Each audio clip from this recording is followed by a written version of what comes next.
Friends, thank you for being here today. We often look to our history books to understand where we came from, but rarely do we look at the map of our own country to understand where we are going. We live in a time of profound transition, where the certainties of the 20th century are melting away alongside the ice caps of the North. What if I told you that the key to Canada's economic future, and perhaps its very survival as a global power, lies in a frozen wilderness that most of us associate only with poetry, adventure novels, and the faded sepia photographs of the gold rush? And what if I told you that while we view this territory as a quiet backyard, the world's superpowers see it as the next great global theater, a chessboard where the pieces are already moving, and the stakes are nothing less than control over the trade routes and resources of the 21st century? This place is the Yukon. To the average Canadian living in Toronto, Vancouver, or Montreal, the Yukon is a concept more than a reality. It is the Great White North, a romantic backdrop for the stories of Jack London and the verses of Robert Service. It is a place of rugged beauty, fierce cold, and isolation. But this perception is a dangerous luxury. The geography of our world is changing, and the Yukon is shifting from a remote cul-de-sac into a critical global gateway. Today, we are going to look past the romance of the frontier and examine the hard realities of economics, geology, and geopolitics. We are going to explore why a territory with fewer people than a single neighborhood in Mississauga sits upon resources worth tens of billions of dollars. We will discuss why its position on the map, wedged between the American military fortress of Alaska and the opening waters of the Arctic Ocean, makes it one of the most strategically valuable choke points on Earth. This is the story of the gateway that could reshape Canada's economy. Let's begin by confronting the paradox of what many call the empty quarter. For to understand the future, we must first grasp the sheer scale of the present reality. The Yukon is a land of contradictions. It is vast, covering 443 square kilometers. To put that in perspective, this single territory is larger than the state of California. It is bigger than Germany. It is roughly the size of Spain. Yet, despite this immense footprint, it is home to a population of only about 4,700 people. The population density is approximately 0.10 people per square kilometer. It is one of the emptiest places on the inhabited Earth. Furthermore, this population is not spread evenly across the land. Roughly 60% of all Yukoners live in one place, the capital city of Whitehorse. Outside of that urban center, the territory is a sprawling wilderness of mountains, forests, and rivers, dotted by a handful of tiny communities. Dawson City, once the Paris of the North, now has a population of about 2,400. Old Crow, the northernmost community, is home to fewer than 250 souls. From the outside, looking at these numbers, one might dismiss the Yukon as a demographic statistical error, a forgotten corner of Canada that relies on federal transfers and tourism. But this empty quarter paradox misses the critical point. Strategic value is no longer determined by how many people live in a region. It is determined by where that region is and what lies beneath it. The Yukon is not isolated. It is merely waiting. It borders Alaska, sharing a 1,010-kilometer boundary with the United States. To the north, it touches the Beaufort Sea, the gateway to the Arctic Ocean. For thousands of years, this location was a barrier. The ice locked the north and the mountains locked the south. But the ice is melting. As the Arctic warms, shipping routes that were impassable for human history are opening up. The Yukon sits right next to the Bering Strait, the corridor linking the Pacific Ocean to the Arctic. It is positioned to feed and service the Pacific-Arctic Gateway from Canada's side. This is the fundamental shift. The very geography that kept the Yukon isolated for centuries is about to become its greatest advantage.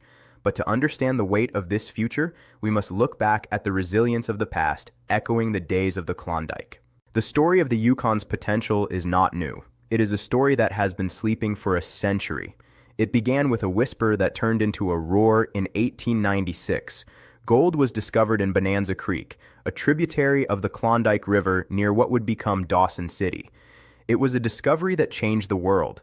When the steamship Portland arrived in Seattle in 1897, carrying what would be the equivalent of $30 million in gold today. It triggered a mania that North America had never seen before. It was capitalism at its rawest. The Klondike gold rush was a great adventure story, yes, but it was also a brutal lesson in logistics and geography. Over 100,000 people from all walks of life, bank clerks, farmers, teachers, dreamers, dropped everything to attempt the journey to the Klondike.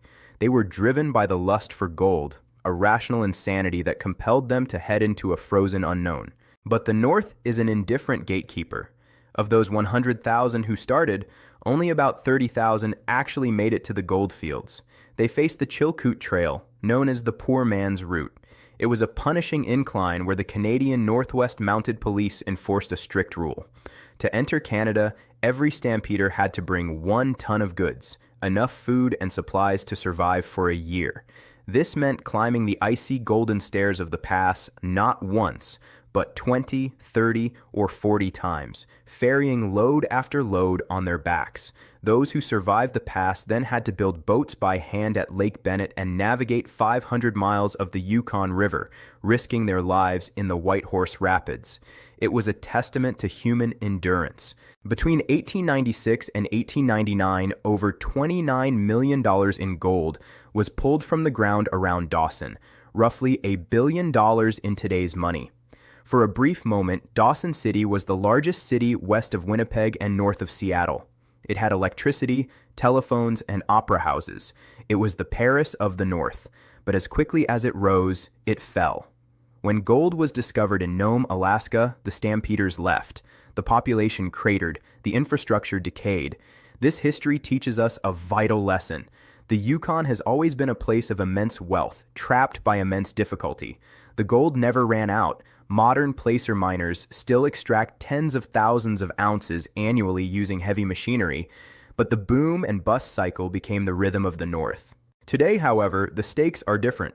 The stampeders of 1898 were looking for personal fortune. The stakeholders of the 21st century are nations looking for strategic survival. The frontier spirit remains, the resilience required to live in a place where temperatures drop to minus 40 degrees, but the commodity has changed. We are no longer just talking about gold dust in a pan. We are talking about the minerals that power the digital age and the trade routes that connect continents. While history grounds us, geography is what is currently shifting beneath our feet, driving a revolution in the Arctic Ocean. For human history, the map of the world has been dictated by the equator. Trade flows east to west, hugging the warm belts of the planet. The Arctic was a blank space, a no-go zone marked by white ice. But climate change is rewriting the rules of navigation. The Arctic Ocean is undergoing a transformation. The thick blocks of multi-year ice are melting.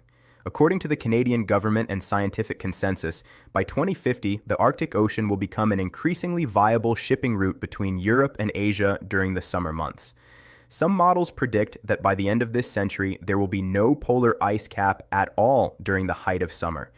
This sounds like an environmental tragedy, and in many ways, it is. But from an economic and logistical standpoint, it is a revolution. Consider the globe. If you look at a flat map, the route from Shanghai to Rotterdam looks like a straight line across the middle. But if you look at a globe, the shortest distance between the major markets of Asia and Europe is directly over the North Pole. Currently, a ship traveling from Shanghai to Rotterdam via the Suez Canal covers about 20,000 kilometers. It takes roughly 34 days. It must pass through political choke points, risk piracy in certain waters, and pay canal fees. We saw the fragility of this route when the Ever Given container ship got stuck in the Suez, paralyzing 12% of global trade for a week. Now consider the northern alternative. The same journey via the Northwest Passage, the route winding through Canada's Arctic archipelago, is approximately 14,000 kilometers. That is a 6,000 kilometer shortcut. It cuts the journey from 34 days down to about 20 days. For a shipping company, saving 2 weeks of time is transformative. It means millions of dollars saved in fuel. It means a ship can make more trips per year. It means avoiding the geopolitical instability of the Middle East and the bottleneck of the Strait of Malacca. There are 2 main routes opening up. The first is the Northern Sea Route, which hugs the coast of Russia. The second is the Northwest Passage, which hugs the coast of Canada.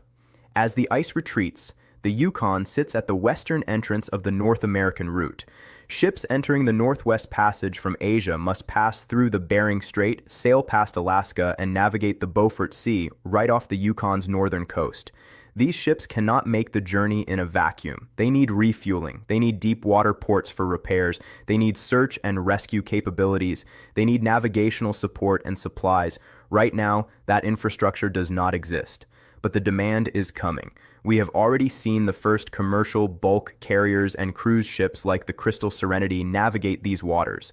The gateway is opening. The question is whether Canada will be the toll collector and the harbor master, or if we will watch the ships pass by from the shore. This geographic shift also brings a legal dispute. Canada considers the Northwest Passage to be internal waters, subject to Canadian laws, environmental regulations, and transit fees. The United States and other nations view it as an international strait, free for all to pass. This is not just a diplomatic argument, it is a question of sovereignty. If the Yukon and the North are to be a gateway, Canada must possess the capacity to enforce its claim. If the melting ocean provides the highway, the geology of the Yukon provides the cargo, revealing a treasure vault of critical minerals for the 21st century. We spoke of the gold rush, and indeed, gold remains a pillar of the territory's economy. But in the 21st century, gold is merely a store of value. The real prize lies in critical minerals, the building blocks of modern technology, green energy, and national defense. The world is currently in a desperate race to secure supply chains for the materials needed to build electric vehicle batteries, wind turbines, smartphones, and advanced weapon systems. Currently, China dominates the processing and production of many of these elements, controlling roughly 80% of the global rare earth market. Western nations are scrambling to diversify. They need a safe, stable, democratic source for these materials. They are looking at the Yukon. Buried beneath the Yukon's mountains is wealth that most Canadians don't even know exists. First, consider tungsten. The McTung deposit straddling the Yukon NWT border is one of the largest high-grade tungsten deposits on Earth, essential for heavy industry and military applications. Then there is zinc and lead. The Yukon has a rich history here. The Faro mine, which operated from 1969 to 1998, was once the largest open-pit lead-zinc mine in the world. While that mine is now a remediation site, the geology hasn't changed, and new deposits are being explored. We must also look at rare earth elements. The Nechalacho project and others in the region contain significant deposits of heavy rare earths, the most valuable and strategically important kind. These are the vitamins of modern industry. Finally, there are the battery metals. The territory hosts deposits of lithium, cobalt, nickel, and graphite. You cannot build a Tesla or a grid storage battery without these. The Yukon government has identified over 20 critical mineral projects in various stages of exploration. The mining sector is already the largest private sector employer in the territory, contributing hundreds of millions to the GDP. But this is just the tip of the iceberg. The potential here is to become the strategic stockpile for North America. As geopolitical tensions rise with China and Russia, the value of a cobalt mine in the Yukon goes beyond the market price of cobalt per ounce. Its value includes the security premium of being on Canadian soil. However, a mine is useless if you cannot move the ore, and this brings us back to the recurring theme of the North, the tyranny of distance. The Yukon's mineral wealth is trapped by geography. Infrastructure is limited. Getting heavy equipment in and concentrate out is incredibly expensive. We have the vault, but we are still struggling to build the key. We have discussed the economy of shipping and the economy of mining, but we must now turn our attention to the geopolitical front, where the Arctic is becoming a battleground. For decades, the Arctic was a zone of peace, a low-tension region where cooperation was the norm. That era is over. The Arctic is becoming a contested space, a new theater of great power competition. Russia, our neighbor across the pole, has taken a distinct approach. They view the Arctic as their primary future economic engine and a critical military buffer. Russia controls nearly half of the Arctic coastline, 24,000 kilometers. While the West has debated and hesitated, Russia has been building. In the last decade, Russia has reopened over 50 Soviet-era military bases in the Arctic. They have built new airfields, deep-water ports, and search and rescue stations. They have the world's largest fleet of icebreakers, including nuclear-powered vessels, that can smash through the thickest ice. More concerning to military planners is the offensive capability being positioned in the north.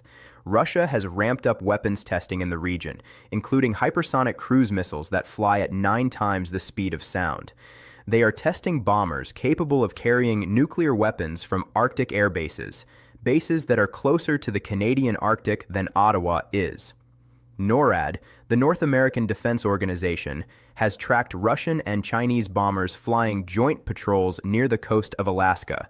This brings us to the Polar Silk Road. China, despite being thousands of miles from the Arctic Circle, has declared itself a near-Arctic state. It is investing billions in icebreakers and infrastructure, eyeing the resources and the shipping lanes. Where does the Yukon fit into this global chessboard? It is the bridge. The Yukon shares a long border with Alaska. Alaska is the United States' primary Arctic fortress, home to missile defense systems, Air Force bases, and early warning radars. The only land route connecting Alaska to the continental United States runs through the Yukon. The Alaska Highway is not just a road, it is a strategic umbilical cord. As the U.S. ramps up its Arctic presence to counter Russia and China, the Yukon's strategic value to Washington increases. We are the land bridge to the American Arctic. Canada is responding, albeit slowly. The federal government has pledged billions over the next 2 decades to modernize NORAD, buy new surveillance aircraft, and upgrade Arctic defense. We are seeing exercises like Steadfast Defender, where NATO troops learn to fight in the freezing cold. But we are playing catch-up. Russia has more bases, more ships, and more infrastructure.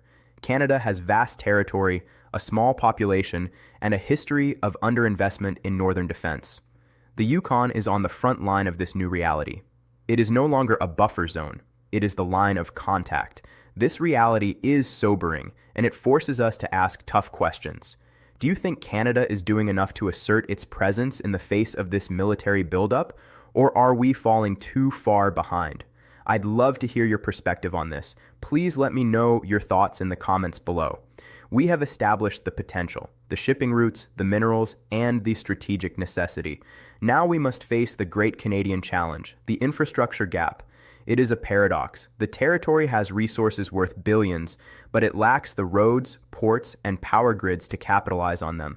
Let's look at transportation. The Yukon is not roadless, but it relies on a fragile skeleton of highways.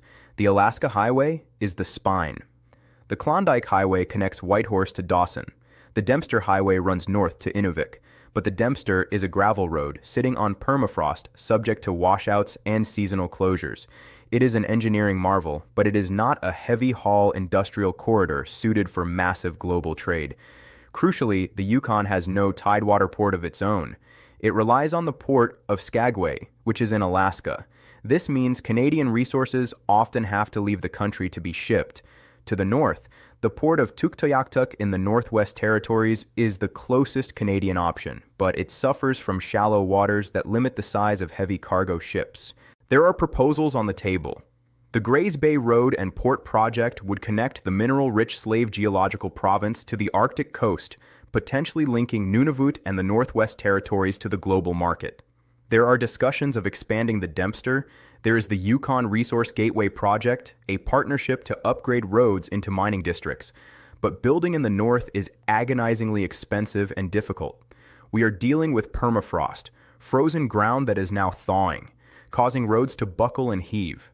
We are dealing with a construction season that lasts only a few months. We are dealing with the need to respect Indigenous land claims and ensure that development benefits the First Nations communities who have been the stewards of this land for millennia. Then there is the power problem. You cannot run a modern mine or a deep water port on diesel generators alone. The Yukon's hydro capacity is limited. Expanding the energy grid to support a resource boom is a multi-billion-dollar challenge. And finally, the people. With a population of 47,500, the Yukon has a tiny labor force. Major projects rely on a fly-in, fly-out workforce from southern Canada. These workers come, earn their money, and leave. They do not buy houses, they do not start businesses, and they do not build communities. This prevents the Yukon from developing the self-sustaining tax base it needs to fund its own growth. However, there is one final critical pillar to this structure that we have not yet touched upon.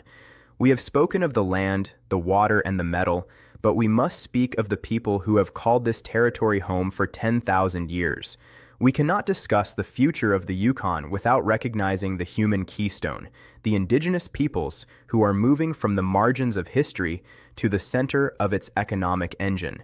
In 1898, the Klondike Gold Rush was an exercise in displacement. The First Nations people were pushed aside, their lands seized, and their way of life disregarded in the frantic scramble for nuggets. But the 21st century Yukon is operating under a completely different paradigm, one that offers a competitive advantage unique in Canada and perhaps the world. The Yukon is a pioneer in modern treaty making. Unlike other regions in Canada where land rights remain vague or tied up in endless court battles, creating uncertainty for investors, the Yukon has the Umbrella Final Agreement signed in 1993. Today, 11 of the 14 Yukon First Nations are self-governing. They are not just stakeholders to be consulted, they are governments with the power to legislate, manage lands, and drive development. This provides something that capital markets crave: certainty. When a mining company comes to the Yukon today, they are not entering a zone of conflict. They are entering a jurisdiction with a clear rulebook for partnership. This has transformed the First Nations from passive observers into active shareholders. Yukon First Nations development corporations are now major players in the economy. They own the airlines that fly workers north. They own the telecommunications infrastructure that connects the communities. They are equity partners in renewable energy projects and mining ventures. This shift from consultation to equity fundamentally changes the economics of the North. It creates a model where wealth stays in the territory, reinvested by those who are permanently rooted there, rather than flowing entirely south to Toronto or New York. It breaks the fly-in, fly-out curse by anchoring development in local ownership. Furthermore, this partnership is the guarantor of environmental integrity. The world is demanding clean minerals. Manufacturers of electric vehicles in Europe and North America are under immense pressure to prove that their cobalt and rare earths are not sourced from conflict zones or environmental disasters. The stewardship of Yukon First Nations, who serve as the guardians of the land, ensures that projects meet the highest environmental, social, and governance (ESG) standards. This stamps Yukon minerals with a premium of ethical provenance that cheaper competitors cannot match. Finally, we must recognize that Indigenous sovereignty is the bedrock of Canadian sovereignty. We speak of defending the Arctic with icebreakers and jets, but true sovereignty requires a permanent, thriving population. The Canadian Rangers, the eyes and ears of the military in the North, are predominantly Indigenous. Their presence on the land, their knowledge of the ice, and their vibrant communities are the living proof of Canada's claim to the Arctic. You cannot claim a land you do not inhabit, and it is the Indigenous peoples who ensure the North remains inhabited, vibrant, and Canadian. So, as we consider these challenges and opportunities, we arrive at a call to action for our sovereignty. We stand at a crossroads. The Yukon generates a high GDP per capita, about $78,000 per person, but this is a fraction of what it could be. The territory possesses the holy trinity of strategic value: location, resources, and access. The location serves as the gateway between Asia, Europe, and North America. The resources are the minerals essential for the future economy, and the access is the opening Arctic Ocean itself. Geography and climate kept the Yukon remote for generations, but that same geography is now making it one of the most strategically relevant territories in Canada. The gateway is opening, whether we like it or not. The ice will melt regardless of our policy papers. The ships will come regardless of our readiness. The demand for minerals will skyrocket regardless of our road network. The question is not what the world will do to the Yukon. The question is what Canada will do for the Yukon. Will we invest the billions required to build the ports, the all-season roads, and the energy grids? Will we assert our sovereignty not just by drawing lines on a map, but by having a physical, active presence in our own waters? Will we partner with Indigenous nations to build a sustainable economy that breaks the boom and bust cycle? Or will we let this opportunity pass? Will we let the Northwest Passage become an international thoroughfare where we are merely spectators? Will we leave our critical minerals in the ground while we buy batteries from geopolitical rivals? If you found this analysis valuable and want to see more content on how geography shapes our world, please take a moment to like this video and subscribe to the channel. Your support helps us bring these important stories to light. The Yukon is more than a Jack London novel. It is the prow of the Canadian ship cutting into the waters of the 21st century. It is time we stopped looking at it as the edge of the world and started recognizing it for what it truly is, the center of our future. Thank you.